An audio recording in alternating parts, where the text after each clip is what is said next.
Voilà. C'est quoi? On va parler maintenant du Burundi et du Rwanda, une attaque armée qui aggrave les tensions entre les deux pays. Nous allons évoquer aussi le Gabon. La détention de Brice Lacruche Alianga est un règlement de compte. On ira ensuite en Algérie évoquer le procès pour corruption d'ex-dirigeants et patrons. Et puis le Togo, l'observation des élections. La commission électorale a fixé donc les règles du jeu. Nous évoquons ces sujets autour du plateau avec le pasteur Edo Komi. Pasteur Edo, j'avoue que chaque fois vous avez de nouvelles casquettes, vous en avez envie. C'est une grâce particulière et je m'en réjouis. D'être candidat déclaré à la présidentielle. Oui, de 2020, oui, bien sûr. Je peux dire aux téléspectateurs, à tous ceux qui nous suivent, que je suis candidat à l'élection présidentielle 2020. D'accord. Demain, si vous êtes élu, je serai heureux d'avoir reçu un président. C'est une grâce particulière. C'est un honneur pour vous.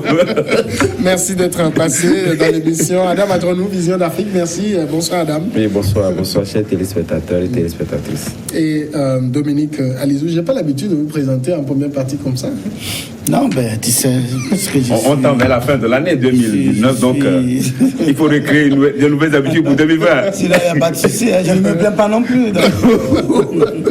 Allez, on va parler du Burundi et du Rwanda. Je disais, au moins 8 soldats burundais ont été tués lors de l'attaque dans la nuit de samedi à dimanche d'une position avancée de l'armée près de la frontière avec le Rwanda, et des dizaines sont depuis portés disparus. C'est ce qu'on a appris mardi de sources militaires. L'attaque n'a pas été revendiquée. L'identité des assaillants, un groupe armé très bien équipé selon les autorités burundaises, reste également indéterminé. Les premiers soldats qui sont arrivés sur place dimanche ont retrouvé 8 corps de soldats tués, dont celui d'un commandant de la compagnie, le major Révérien Ngomi Rakiza. C'est ce qu'a annoncé mardi donc un haut gradé de l'armée sous couvert d'anonymat. Et on sait que le Burundi est en crise depuis que le président Nkurunziza a annoncé en 2015 sa candidature. Entre le Burundi et le Rwanda, la situation n'est pas non plus au beau fixe. Alors, Dominique, une attaque pareille, le Burundi regarde du côté du Rwanda, c'est justifié? Non, je crois que c'est bien justifié parce que les dissidents ou ceux qui ont tenté un putsch manqué à chose au Burundi se sont repliés et ont trouvé un terreau fertile au Rwanda auprès de Paul Kagame. Et depuis, le président burundais ne s'est pas privé de dénoncer ou bien de dire à qui voulait l'entendre que ces détracteurs ou bien ceux qui ont quitté l'armée, parce qu'il y a des militaires, il y a le général, chef de renseignement, j'oublie son nom, et d'autres encore, ils se sont repliés et apparemment ils sont sous la bienveillance du président rwandais Paul Kagame qui, dans cette accuse que c'est lui qui équipe, qui est en train d'armer cette rébellion contre le Burundi. Et entre-temps aussi, Paul Kagame aussi se plaint qu'il y a des rebelles rwandais qui sont aussi logés chez donc les deux pays. Vraiment, je ne sais pas qu'est-ce qu'ils veulent, parce que ils ont besoin de créer des conditions de paix pour avancer, pour évoluer. Parce que vous savez, aujourd'hui, au moins au Burundi, le président Nkurunziza a annoncé qu'il ne se présentera plus à la prochaine élection. Oui. Mais par contre, au Rwanda, Paul Kagame n'a pas, je crois qu'il en a jusqu'à 2027. Dans 5 ans, je crois, en 2035. Oui, donc, si on prend les deux, quand même, on qualifie l'autre de grand dictateur, l'autre de dictateur éclairé, parce que, bon, s'il développe son pays et autres, moi je crois que les deux doivent jouer à l'apaisement, à créer des conditions, éviter de soutenir des rebelles et créer des conditions de discussion réelles pour vraiment permettre que la paix, les populations, curieusement les populations des deux pays sont pratiquement les mêmes. Au Rwanda, il y a les Tutsis et les Hutus. Au Burundi également, les Tutsis et les Hutus. C'est le même peuple, en fait. Donc, normalement, je ne sais pas le colon. Donc, normalement, il devait tout faire pour éviter encore des affrontements, des morts par ici. Par exemple, il y a beaucoup de déplacés du côté burundais, d'autres se retrouvent en aire de Congo, d'autres au Rwanda. Quand tout cela, ça ne permet pas vraiment l'épanouissement de la population pour penser maintenant comment aller vers le développement. Alors, c'est quand même un peu facile pour le Burundi, chaque fois qu'il y a des attaques sur son sol, de dire c'est le voisin.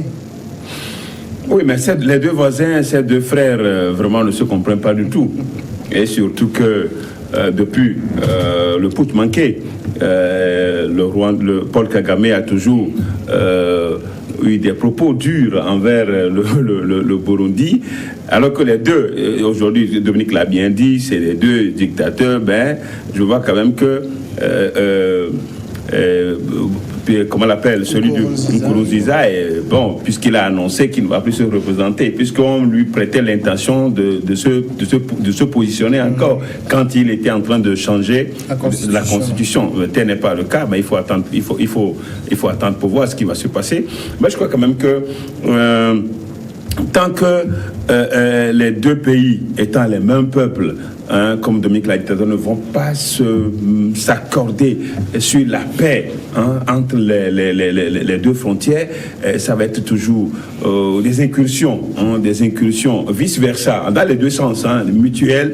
Tantôt c'est Paul Kagame, tantôt c'est Pierre Nkurunziza qui se plaint des incursions dans un pays comme dans l'autre. Et cela, c'est les défauts, c'est les erreurs de la colonisation, enfin, c'est les conséquences de la colonisation quand on met deux peuples qui s'entendent, on les divise, et puis maintenant ça crée des adversités. Et cela, les Hutus et les Tutsis qui sont dans un pays comme dans l'autre ne peuvent plus vivre ensemble parce qu'ils sont dans deux pays différents. Ça crée des situations de troubles. Donc, les armes sont toujours, vous savez, dans les pays de Grand Lac, les pays de l'Afrique centrale, notamment RD Congo, Burundi, Rwanda, tout ça là, les armes sont vraiment il y a beaucoup de circulent. C'est comme si des pains où les gens pouvaient acheter avec $1, tout ça là, ils ont déjà les armes. Et c'est ça. Donc, les armes étant toujours circulant, toujours dans ces zones-là, bon, dès que les insurgés mettent les mains sur les armes, ils peuvent faire de n'importe quoi. Mais quand même que le différent entre les deux voisins sont loin d'être résolus. Et il va falloir peut-être un arbitrage étranger pour voir si cela pouvait marcher, puisque les deux n'arrivent même pas à faire la paix, paix. Donc il faut peut-être un arbitrage de l'Union africaine pour pouvoir régler et définitivement permettre aux populations, puisque là, c'est les populations qui sont victimes, qui sont des déplacés, qui sont un peu partout, les conditions misérables de vie. Ce n'est pas digne. Est-ce qu'on peut simplement dire que c'est parce que l'attaque s'est produite dans une zone située à une dizaine de kilomètres de la frontière avec le Rwanda que le Burundi se permet de dire directement que c'est le Rwanda? Moi, j'estime que le motif même n'est pas là. Au lieu de porter un regard accusateur de part et d'autre des deux pays, je pense réellement que lorsqu'il y a une crise de confiance assez poussée, comme ce qui se passe entre ces deux pays-là, cela est d'abord préjudiciable pour les deux populations, et de l'autre également parce qu'il y a un troisième larron qu'on ne connaît pas, surtout nous sommes dans un environnement où il y a d'autres tensions liées donc au terrorisme et tout ceci.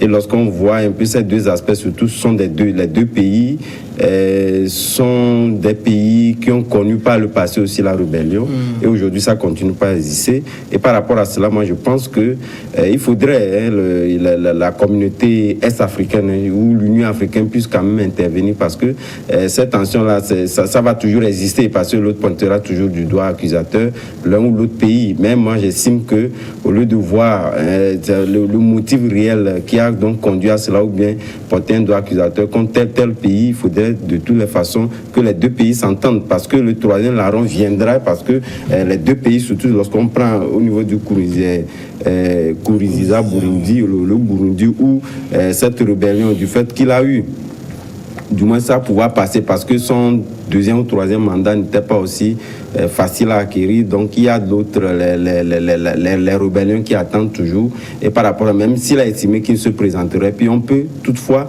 revenir, parce que le Rwanda, à ce que je sache, n'est pas toujours d'accord avec la manière dont le pays est géré aujourd'hui par Nkurunziza. Donc il nourrit aussi ses ambitions de ne pas toujours faire la paix avec ce pays frère. Et par rapport à cela, les rebelles rébellion, comme ce fut par le passé, peut toujours revenir, rebondir par ce pays frère-là. Et par rapport à cela, je pense que c'est la stabilité de la sous-région qui est menacée.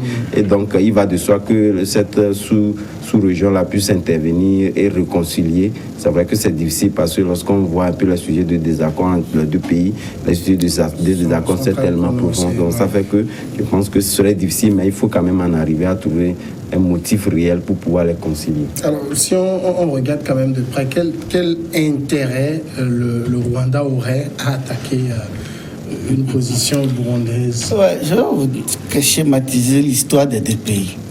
Le Rwanda était dirigé par... Bon, les deux pays, dans les deux pays, les Hutus sont majoritaires et les Tutsis minoritaires. Au Rwanda, la majorité Hutu, le pays était dirigé par un président Hutu, issu de l'ethnie majoritaire. Et les Tutsis étaient dans la rébellion avec Paul Kagame installé à l'Ouganda, mais bénéficiaient de la bienveillance, de l'aide du gouvernement burundais dirigé par la minorité Tutsi. Paul Biya, par exemple, Pierre Buyoya, par exemple, il est Tutsi. C'est eux qui ont géré, malgré qu'ils sont minoritaires, donc c'est eux qui étaient à la tête du pouvoir pendant des années. C'est après quand le processus est arrivé. Et la majorité était dans la rébellion, puisque Paul Nkurunziza était un chef rebelle. Et donc il a dirigé la rébellion contre le régime minoritaire Tutsi de Buyoya. Donc après les accords, c'est l'inverse. L'inverse maintenant, les Tutsis viennent au pouvoir au Rwanda. Il est Hutu, Pierre, qu'on appelle Mercure Ndadaye. Mercure Ndadaye aussi. Non, est Tutsi. C'est lui qu'on a assassiné. C'est lui qu'on a assassiné. Justement. Donc maintenant, en tout cas, les choses changent. Le Rwanda est dirigé par la minorité Tutsi, dont Paul Kagame tient le pays de main de fer.